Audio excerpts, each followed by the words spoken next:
gannaaw Kolda daw nañu 65 kilomètres ngir agsi si dëkk bi nga xamante ni moo di Tanaf nag mu diggante moo Gambie ak Guinée Bissau soriwul daanaka kon tey ñu ngi fii si diwaanu Tanaf ngi suñu rubrique à la découverte du Sénégal comme ni ñu koy defee saa su nekk ñoo ñëw ci dëkk waxtaan ak waa dëkk bi waxtaan ak jeunes yi waxtaan ak les femmes waxtaan ak les sages jox kàddu aussi tamit maire de la ville bi wala képp koo xamante ni am nga autorité am nga baat ci dëkk bi ñu jox la kàddu ngaadu ci dëkk bi ndax loolooy sacerdoce su émission bi kon moo ko xarit du ñu def lu dul ànd ak yéen à la découverte de Tanaf nekk.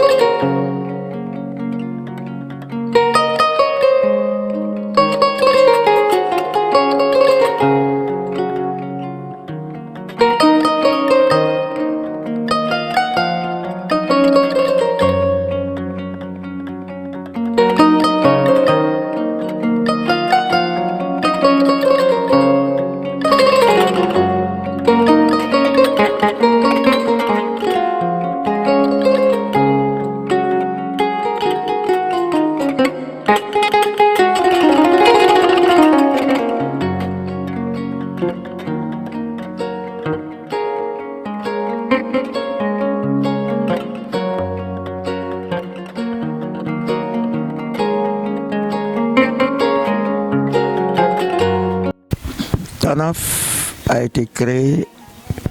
en 1898 par Moussa Doussou Kouyaté qui vient du Mali. Mali, particulièrement la région de Kaba. Mali, la région de Kaba. C'est un chasseur d'éléphants. En même temps, il fait partie de la famille chefienne. Il a quitté le Mali à dos de cheval. Petit à petit, il s'est retrouvé en Guinée-Bissau, particulièrement Sankola Tendinto. Ça aussi, c'est une région de la Guinée-Bissau, avant l'indépendance avec les Portugais. Il quitte la Guinée-Bissau, il remonte en République de Guinée, communément appelée dans le temps la Guinée Sékou Touré. C'est la République de Guinée.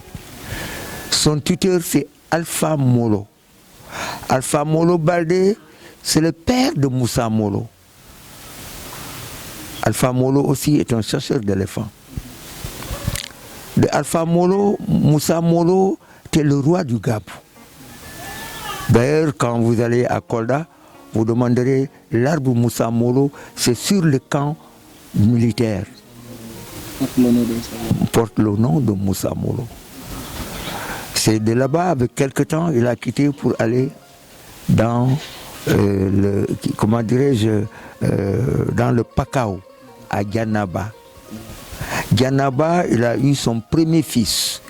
qu'il a donné le nom de Almami Diana. C'est mon grand-père, celui qui a mis mon père au monde.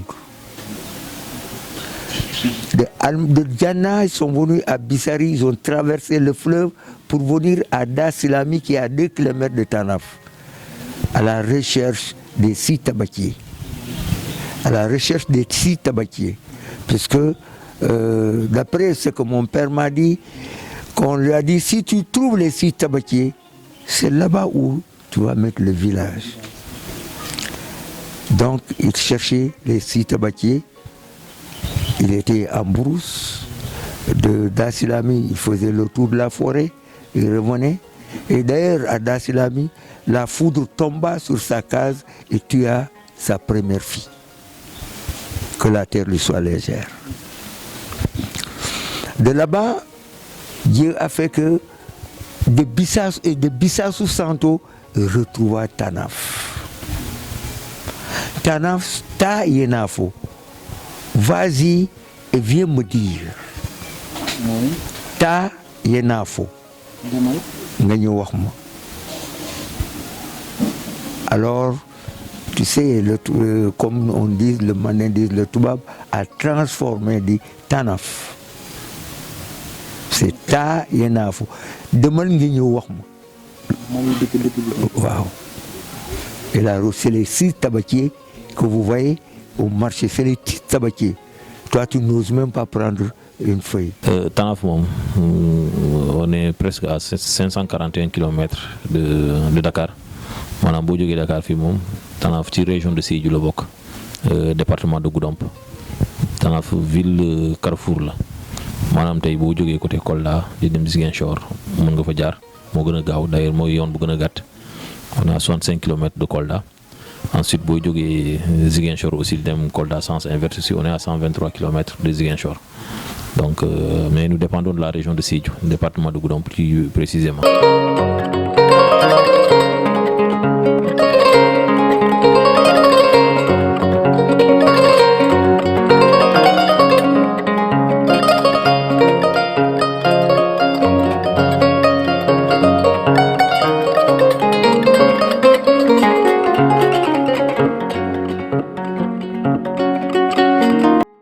dëgg yàlla moom yoon bi daa neexul dara yoon bi lépp a yàqu commencé rond-point bi dem ba Guinée daanaka doo mun a dem fenn waaw ak rond-point bi jëlee ko fii dem Bissaasu boobu tamit baaxul waaw ñu ngi ñaan ñu jàppale ñu yoon bi ndax boo gisee nga mun a liggéey yoon a tax nga mun a liggéey boo amul yoon doo mun a liggéey waaw loolu laay ñaan man. moom kay bari na moom yoon yi lu fi yàqu moom mënu ma koo wax lépp ndax ci biir dëkk bi moom ñoo ngi yor suñu machine yi mënuñu liggéey. doo dem man léeg-léeg damay am fii bagage bu mun a dem ci biir dëkk bi dama koy gantu ndax day yàq sama machine bi waaw. mooy 3 roues bi waaw. yoon yi baaxul moom dëgg yàlla moom yoon yi baaxul ñu ngi ñaan ñu dimbale ñu yoon yi boo gisee nga mun a liggéey rek yoon a tax bu yoon amul moom doo mun a liggéey fenn waaw. fii moom ba demaale suñu secteur yi daanaka moom yoonu frontière yi moom commencé fii Sareba wala Kolda. ba àgg Ziguinchor yooni côté yi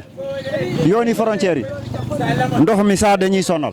ndax duñu mel man fi ma dëkk maa ngi dëkk fale ba ma dala waaye pour nga dem ci tali bi pour nga dem sama dëkk bu tawee lu bari ndox mi doo mun a dem fen waaw li may wax fii am na ñu xam ne moom xam nañ ko ndax dañ fay jaar toujours yoon yi moom baaxul waaw ñu ngi ñaan état bi ñu may ñu jàppale ñu yoon yi ndax ñu mun a liggéey bu yoon amul moom doo mun a liggéey moom waaw loolu laa doon ñaan.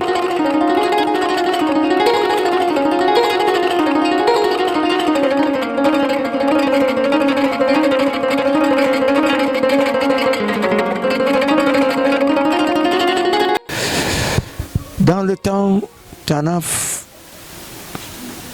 c'est un village de cultivateurs, purs cultivateurs et de commerçants. D'ailleurs, le premier grand commerçant de Tanaf et de Saint-Louis, Laye Diop. D'ailleurs, c'est le plus grand commerçant de l'ex-Casamance, puisque Sédhiou était la capitale de la Casamance. Et le commandant des cercles quittait Sédhiou pour venir écouter la radio à Diopkunda. C'est des citoyens. Nous, on était des sujets français. Oui, c'est des citoyens français. Ils sont de Saint-Louis. En ce moment, c'est des salons qui transportaient des arachides. Bref, donc la différence, aujourd'hui, le monde a évolué. Le monde a changé de visage. C'est pourquoi je remercie de passage Léon Zalé qui est venu changer le visage de Tanaf. Avec tout ce qu'il a pu faire pour le moment, en 2 ans, une bibliothèque a été construite, et les terrains de football, le terrain de basket pour la jeunesse, le dispensaire a été retapé et ils sont en train de construire un bâtiment pour la formation des femmes. Donc vous voyez que ce n'est pas une mince affaire pour un pays comme le nôtre. Parce que je sais, je fais un peu partout, le développement c'est un peu cher. Le monde a changé de visage. On ne peut pas tout faire, mais on fait ce que l'on peut. Mais ce que je souhaiterais, c'est aujourd'hui le problème, c'est l'emploi de la jeunesse à Tanaf. Tanaf a beaucoup d'intellectuels. Du bac à la licence, à la maîtrise. Mais il y a un problème que pour ces jeunes intellectuels, le recasement. Je souhaiterais que le bonheur les accompagne et l'État nous soutienne pour cette jeunesse là. ah ñun kay jafe-jafe lu ñu am fii xanaa suñu njaay naqar yi nii léeg-léeg da ngay jënd marchandise doo am dara si marchandise yi kon ay kilo la ñuy jënd wante kilo yooyu kay mooy loolu doo am dara boo yeewee suba da ngay ñëw fii di jaabante wuti lu ngay jaay te njaay boobu tamit dafa cher marchandise dañuy seer te borom njaboot moom mënul toog nii loolu mooy suñu problème bi ci marché bi. seen liggéey yi fi am fii am na ay développement. suñu liggéey lu ñuy liggéey moom xanaa ay njaay yu sew rek la ñuy def wante boobu doo am bénéfice bu bare boo xamante ne lii moom day faj sa soxla yi boo jëndee tuuti ni ngay am te marchandise cher lu ngay jënd dafa cher waaw. fii la ñuy jógee suñu Casamance fii lay jógee waaw dañ koy jaay waaw ñu ngi koy béy fii di ko jaay loolu mooy problème waaw. financement waaw léeg-léeg dañuy am wante financement yooyu xam nga boo jëlee alal jàmbur il faut nga fay bi tam sa njaay bi normal nga fay normal wante njaay bi bu normalé kay da ngay am jafe-jafe loolu mooy problème bi waaw. yéen a ngi am ay rentabilité si da ngeen di liggéey yéen dajal ko ay natt yu mel noonu. waaw dañ koy def natt yi moom dañ koy def jigéen moom buy jaay kay foog mu def natt kon natt mooy suñu bénéfice bi boo dugalee natt kon da ngay jaay nga denc doo am dara foog nga dugg ci natt yi. ñun de suñu marché suñu jëf-jëf mooy légume ak marchandise yi nekk ci bitig bi ñun fii dafa seer légume duñ ko am fii ay carottes ay supame ak poivron yëpp si Nooto lay jógee li ngay fay paas ak li ngay jëndi ak li ngay fay paas loolu moom ëpp na soo ñëwee fii soo koy jaayee day métti si yow doo am dara ak lu ñuy yàq sa loxo loolu moom bari na fii ñun fii Nooto lañ jógee suñu bagage waaw Nooto ñun Nooto la ñuy jëndee waaw léegi ñun fii amuñu ko dañuy dem ba Nooto ñu dem jëndi ko fii supame dafa seer carotte dafa seer lépp la suñu ak paas transport tamit suñu fa waxee da ngay tiit sax su ñëwee fii pour nga jaay ak lu ñuy yàqu lu ñuy sànni duñu am dara dañuy liggéey noonu rek mais duñu am dara ñun suñu marché moom am nañu mbetteel fii ci marché soo dugg nga ne déedéet bàyyi ma bàyyi ay légumes ma dugg ci biir bitig bi boobu dafa seer tomate carton fii 5000 la soo jaayee doo am dara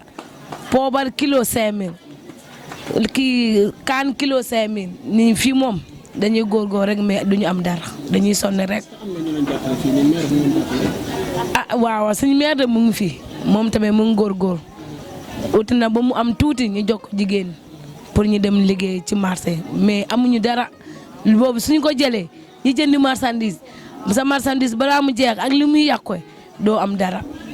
ñun fi moom dañuy sonn nañ. ñun de fii de suñu amee bagage dina wàññi loolu moom dina baax ci jigéen ñun fii amuñu dara amuñu fu ñuy liggéey xanaa jaay rek jaay lañu am.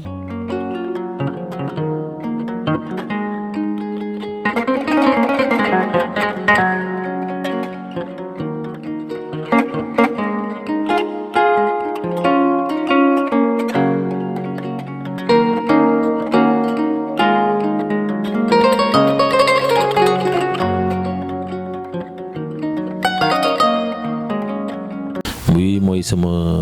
premier mandat maa ngi fallu ci élection locale yi passé 2022 waaw commune de Tanaf bu may soog a fallu je pense que li ma njëkk a liggéeyante mooy xool plan communal de développement bi fa amoon pour xool nan laay def ba réviser ko xool liñ ci jotoon préparé mais en termes de documentation amuloon dara ci commune bi mais bi ñu ñëwee dañoo commencé di concevoir di def ay planification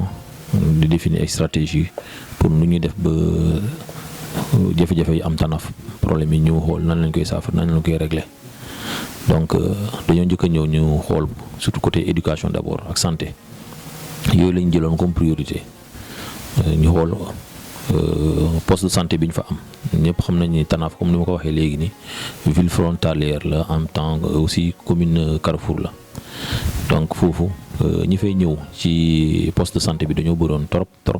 surtout patients yi donc loolu bi mu amee ñu waxtaan ci ak chef de poste bi infirmier chef de poste bi waxtaan ci aussi ak médecin district bu Goudomp bi moom aussi mu jox ñu ay proposition ci yooyu la ñuy utiliser def ay lettres ñuy transmettre au niveau du ministère de la santé pour au moins ñu xool nan la ñuy tabaxee benn centre de santé à Tanaf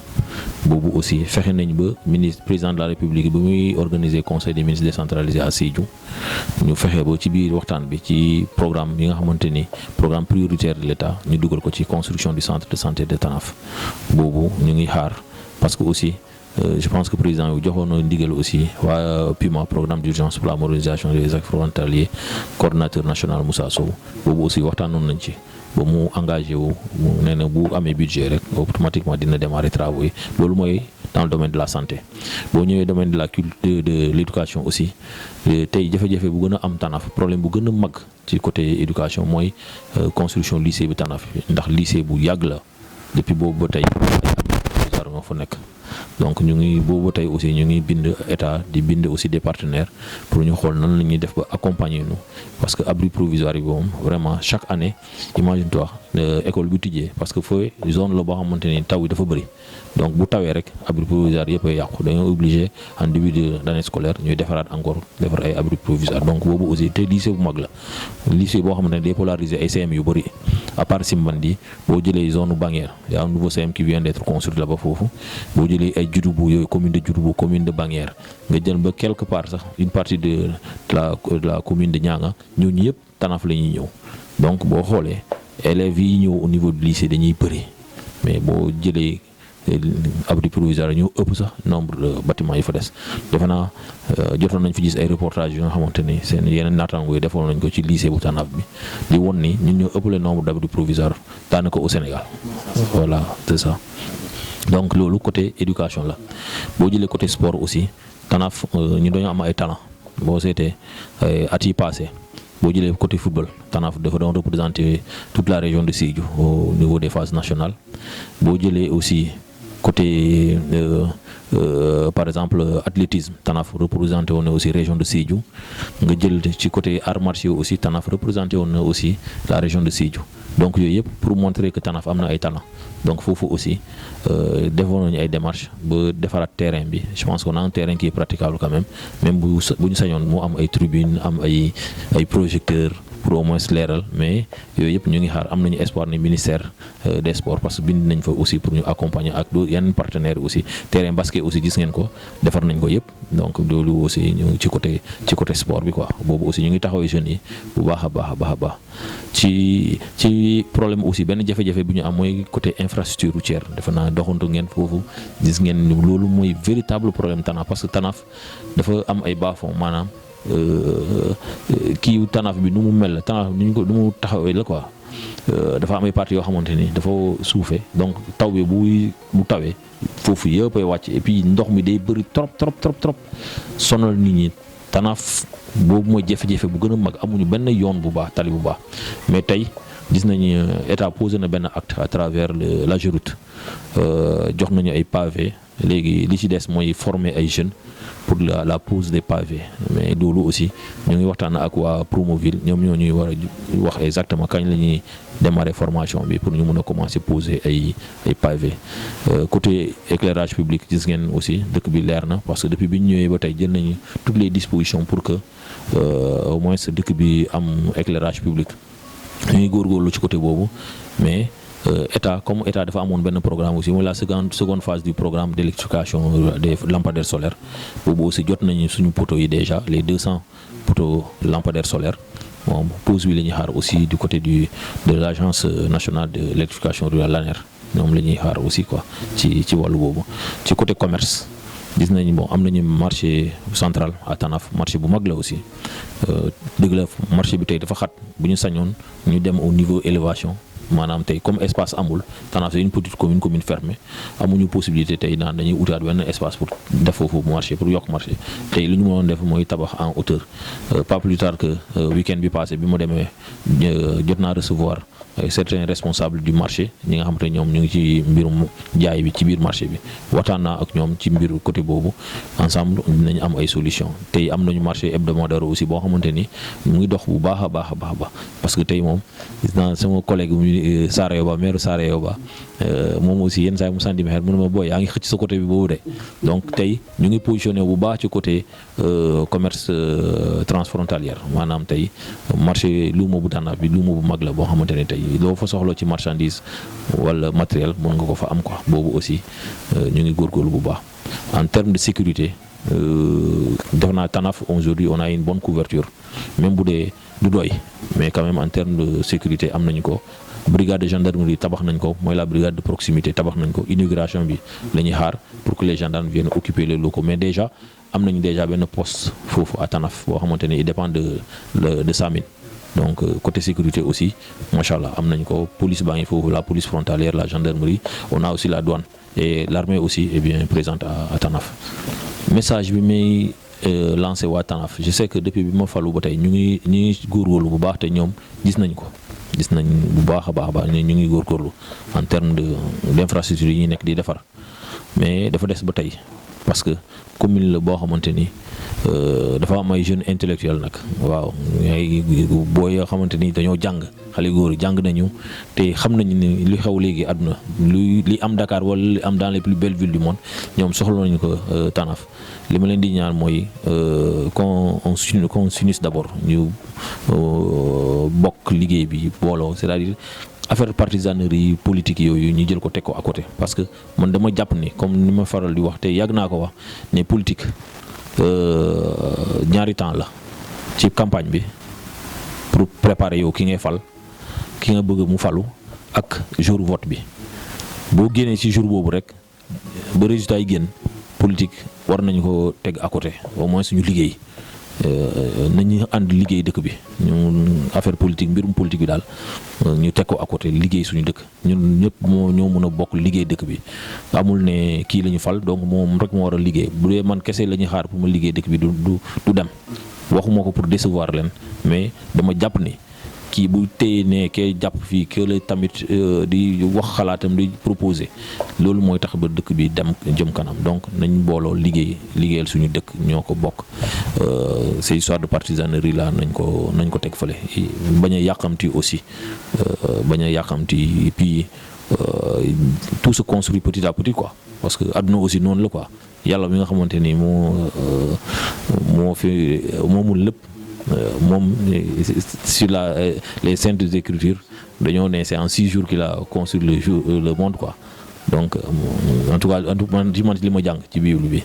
donc si c'est en 6 jours donc ça signifie quelque part qu'il faut de la patience il a pris son temps pour bâtir ce monde là pour créer l'humanité donc aussi ñun ñi nga xamante ni ay nit neen la ñu il faut que aussi nit ñi am patience ñu xam ni dañu fal pour 5 ans ñu ngi doog a dugg ci pare nañu première année gis nañu lu ñu jot a def ci première année bi deuxième année ñoom ñu ngi gis li ñuy def loolu aussi nañu am tuuti patience je lance un appel particulier aussi population quartier bi ñu woowee quartier Badin boobu aussi mooy quartier bi nga xamante ni moom mooy tere nelaw parce que Badin dëgg la sañ naa ci wax ci tout côté politique parce que bi ñu may fal dama fal ak score bu baax nag pratiquement 77% de l'électorat de Tanaf donc tey bu ñu la falee te Badin aussi jot na ci jouer sa partition mais quartier la boo xamante ni dafa xaw a excentré wu booba tey ñu ngi bind def ay demandes ñu ngi am yaakaar ni en termes d'électrification rurale d'électrification Badin dina am électricité am du yàgg sax ñu lancer les travaux de construction de la piste qui doit quitter Tanaf pour aller à Badin quartier parce que bëggatuma ñuy wax village mais quartier la ci Tanaf la bokk donc maa ngi leen di ñaan aussi ñu am tuuti patience ñu xam ni au moins ñu ngi ci kawam même côté téléphone aussi réseau téléphonique bind nañu le DG de la Sonatel promettroon nañu ne dina envoyer équipe foofu ñu ngi def suivi nag parce que même le gouverneur sortant j'ai échangé avec lui sur cette question là nee ko problème réseau bi am na réellement à Tanaf donc il faut que mu jàppale ñu le gouvernement bi dit qu'il allait porter le dossier donc nañu am tuuti patience rek ñu may ma maa ngi leen di bàyyi xel bu baax a baax fàttewuma leen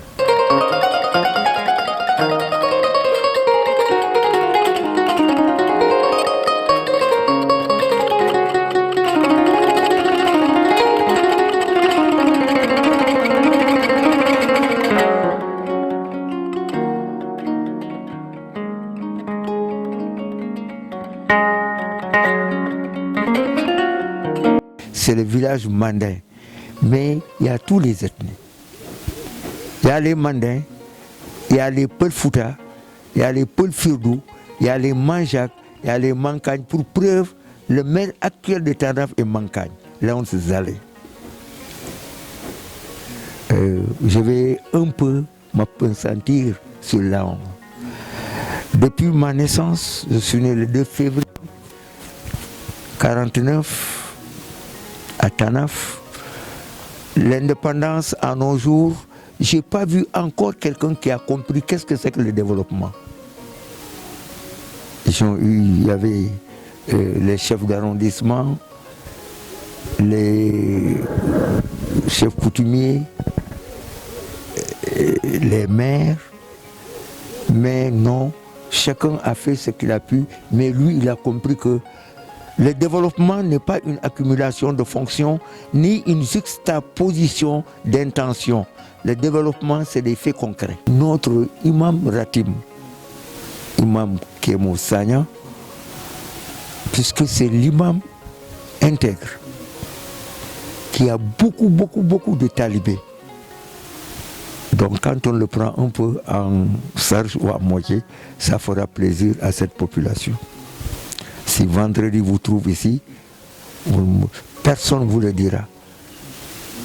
Et je sais que je vous accompagnerai là-bas pour qu'il vous souhaite.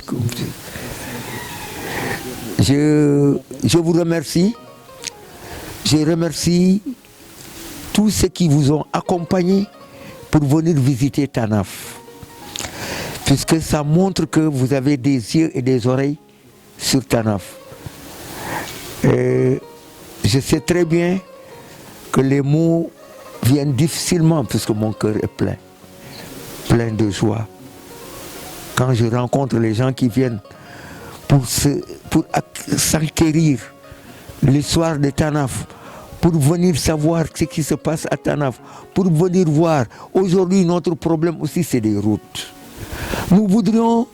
une route typiquement économique Tanaf-Bissassou-Santo. Et là, on s'est allé, je pense que va ouvrir les yeux sur ça. Il nous a dit qu'il a trouvé 3 km de route pour Tanaf. Il a amené quand même beaucoup de lampes aussi sur Tanaf. Mais notre souhait aujourd'hui, c'est l'hôpital. C'est peuplé. La situation géographique de Tanaf s'ouvre sur la Guinée-Bissau, sur la Gambie, sur la République de Guinée. Donc tous viennent dans ce petit dispensaire. Quand on est malade, nous sommes obligés de les amener à Sédhiou. Ah, vous savez que le fleuve est autre chose. Pour traverser la nuit au fleuve, pour l'amener à 66 km, à 120 km de Tanaf, à 70 km de Tanaf, ce n'est pas à la portée de toutes les bourses. Et ça, c'est notre souhait. Nous voudrons que l'État nous aide pour avoir au moins un hôpital, non un dispensaire. Parce que Tanaf est peuplé. À 9 km de la Guinée-Bissau, 1 km de la République de Gambie, à quelques 60 km de la République, mais tous viennent à Tanaf. Le mot de la fin, moi, je remercie vivement parce que déplacement bi ngeen def dem ba Tanaf dem xool dëkk bi nu mu mel li ñu fa jot a def aussi gis ngeen ko lu ñu nama def aussi xam ngeen ci dara donc vraiment maa ngi leen di remercier bu baax.